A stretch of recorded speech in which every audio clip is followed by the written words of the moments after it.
بسم الله الرحمن الرحيم. الله الذي خلق السماوات والأرض وما بينهما في 6 أيام ثم استوى على العرش ما لكم من دونه من ولي ولا شفيع أفلا تتذكرون. يدبر الأمر من السماء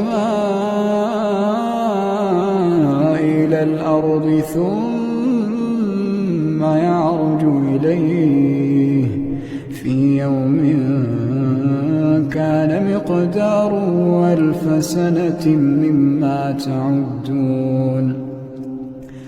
ذلك عالم الغيب والشهادة العزيز الرحيم الذي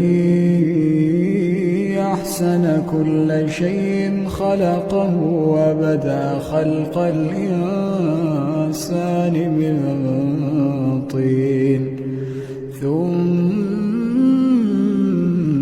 جعل نسله من سلالة من ماء مهين ثم سواه ونفخ فيه من روحه وجعل لكم السمع والأبصار والأفئدة قليلا ما تشكرون.